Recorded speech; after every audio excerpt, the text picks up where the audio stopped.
जय श्री राधे। पूज्य श्री सद्गुरुदेव भगवान के चरणों में प्रणाम। परम पूज्य श्री बालकृष्ण दास जी महाराज का जीवन चरित्र। कल हमने सुना था कैसे पूज्य श्री महाराज जी भाव स्थिति में रहते थे। आज सुनते नाथ द्वारा यात्रा तथा राजकोट गमन। इन दिनों श्री कृष्णा जी का शरीर कुछ रुग्ण रहने लगा था।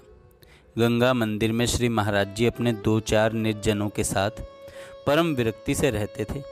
निर्वाह नित्य की भिक्षा पर ही अविलंबित था। मध्याह्न में रूखी सूखी रोटी मिर्च से या नमक से ही खाई जाती थी। साग या दाल के दर्शन कभी कभी ही संभव थे, परंतु श्री महाराज जी की छत्र छाया में सब आनंद मग्न रहते थे। भक्तिमय वातावरण सतत बना ही रहता था। माँ जी के हाथ की वह रूखी रोटी कितनी स्वादिष्ट होती है, कुछ कह नहीं सकते। प्रसंगवशात बाहर से आने वाले किन्हीं किन्हीं भक्तों ने इसे पाया है। वे इस रोटी के लिए तरसते थे और प्रशंसा करते थकते नहीं थे, परंतु ऐसी परिस्थिति में श्री कृष्णा जी की समुचित उपचार व्यवस्था लब्ध होना संभव नहीं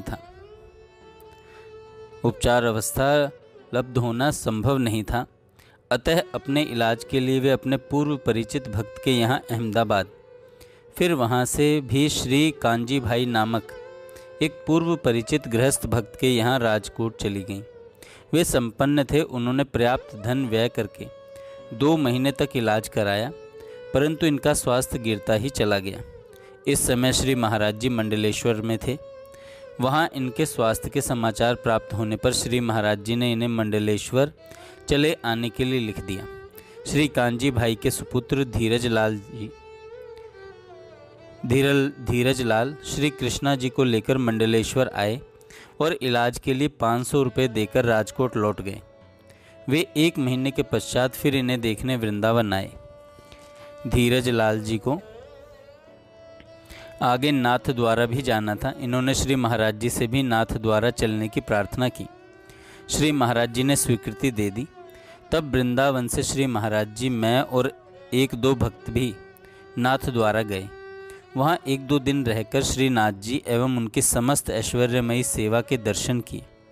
श्री नाथ जी का वैभव तो जगत विख्यात है। 2 दिन वहाँ दर्शन सुख प्राप्त कर हम सब श्री धाम वृंदावन लौट आए।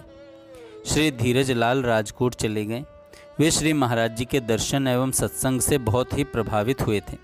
उन्होंने राजकोट जाकर अपने पिता श्री कांजी भाई से श्री महाराज जी की प्रशंसा की, जिससे उन्हें श्री महाराज जी के दर्शनों की उत्कंठा हुई। उन्होंने कुछ दिन बाद श्री महाराज जी को ले जाने के लिए धीरज लाल को श्री धाम भेज दिया।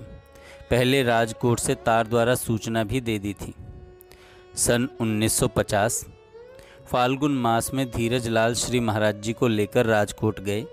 साथ में मैं, श्री देवी जी और विट्ठल जी थे। यह राजकोट की प्रथम यात्रा थी।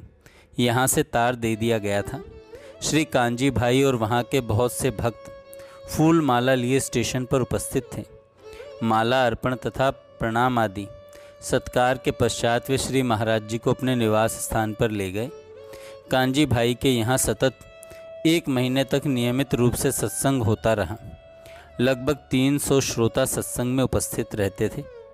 जहाँ श्री महाराज जी देखते कि भीड़ बढ़ने लगी तो आप सपरिकर 2-4 दिनों के लिए आसपास के स्थानों जैसे द्वारिका, जूनागढ़, जडेश्वर महादेव, गिरनार आदि में भ्रमण के लिए चले जाते। जो प्यासे होते हैं वे नित्य ही पता लगाते रहते हैं। श्री महाराज जी यही चाहते थे कि जिज्ञासु श्रोता ही सत्संग में आए। अकारण भीड़ होने से क्या लाभ।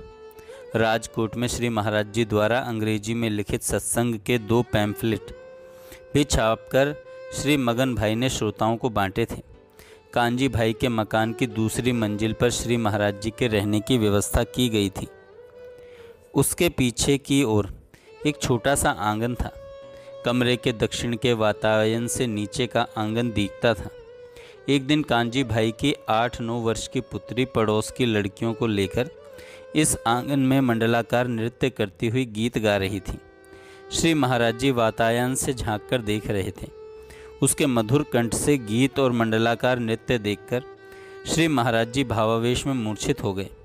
इसी स्थिति में आपके मुख से एक पद निकला जिसकी प्रथम पंक्ति है, नित मुख चंद्र छटा स्मित छाई। इस प्रकार 1 महीने तक वहाँ के भावुक भक्तों को कीर्तन सत्संग का लाभ प्रदान कर श्री महाराज जी निज परिकर सहित श्रीधाम वृंदावन लौट आए। यहाँ आकर परिकर जन पूर्ववत अपने साधन भजन में तत्पर हो गए। श्री महाराज जी तो सदा रसमत्त रहते ही थे। साधक परिकर से भी साधन उपयोगी चर्चा करते रहते थे। श्री धाम में लोक संग्रह के भय से आपने कभी सत्संग कीर्तन का समय निर्धारित नहीं किया था। जब भी अनुकूल वातावरण बना आप चर्चा करते। कभी कभी दिन में 3-3 बार चर्चा हो जाती। मैं पहले ही कह चुका हूँ कि आप हास्य विनोद भी सत्संग में ही होता था। आपका हास्य विनोद भी सत्संग में ही होता था। आपकी इस ढंग की रहनी से निकट रहने वाले परिजनों का मन स्वाभाविक रूप से ही बिना प्रयास अपने लक्ष्य की ओर अग्रसर रहता था। आहार व्यवस्था आदि को श्री महाराज जी ने कभी महत्व नहीं दिया। आपका कहना था कि आकाश वृत्ति का अवलंबन करना चाहिए, बस तुम खूब भजन करो, बाकी व्यवस्था तो अपने आप ही होती रहेगी। प्रत्येक साधक को आप कम से कम 1.25 लाख महामंत्र का जप नित्य करने को कहा करते थे। कहते थे कि एकमात्र विचार श्री कृष्ण का ही होना चाहिए। पूर्ण समर्पण की चिंता हो, श्री कृष्ण प्राप्ति की लालसा जागृत हो। पूर्व परिचितों से भी अपरिचित जैसे रहने का आपका उपदेश रहता था। इस दोहे को भी आप अधिकतर बोला करते थे। बारी मथे बरु होए घृत, सिकता ते बरु तेल, बिन हरि भजन न भव तरही, यह सिद्धांत अपेल। विभिन्न संप्रदाय और संप्रदाय आचार्यों में आपकी पूर्ण निष्ठा थी, परंतु वर्तमान में कलह, आपसी राग द्वेष, ईर्ष्या और परस्पर विरोध के कारण आप सबसे तटस्थ ही रहते थे। आप कहते थे आद्य संप्रदाय प्रवर्तक चारों आचार्य भगवद अंशावतार थे। उन्होंने जीवों के उद्धारार्थ संप्रदायों की स्थापना की और असंख्य लोगों का उद्धार किया। आचार्यों का पथ वेद शास्त्र सम्मत है, वंदनीय है, यह आपका ठोस विश्वास सहित कहना था। इस काल में श्री धाम में एक महान संत श्री प्रिया शरण जी महाराज, जिन्हें संत लोग रसिक जहाज कहते थे, रहते थे। इनका उदाहरण देते हुए श्री महाराज जी कहते थे, मैं एक दिन श्री बिहारी जी के बगीचे में श्री प्रिया शरण जी महाराज का सत्संग सुनने गया था।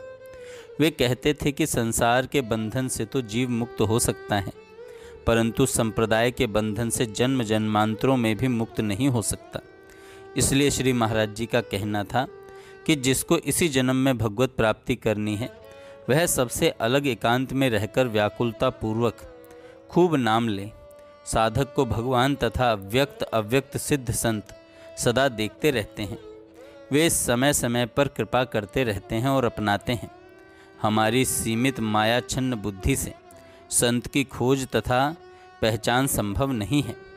तुम्हारी व्याकुलता देखकर श्री कृष्ण स्वयं किसी संत को प्रेरणा देकर तुम्हारे पास भेज देंगे, जो हाथ पकड़कर श्री कृष्ण के पास ले जाएंगे। कृपा में सिद्ध संत ही साधक को खोजते रहते हैं और प्रेम दान करते हैं। बस तुम तो दीनता पूर्वक नाम लेते रहो। यत्र तत्र भागवत गुण लीला वर्णन श्रवण करते हुए दीनता पूर्वक भगवान का नाम लेते रहो। भगवान किसी बाह्य वेशभूषा से प्रसन्न नहीं होते, वे हृदय की निर्मल चाह को ही देखते हैं। जय श्री राधे। आगे हम कल सुनेंगे।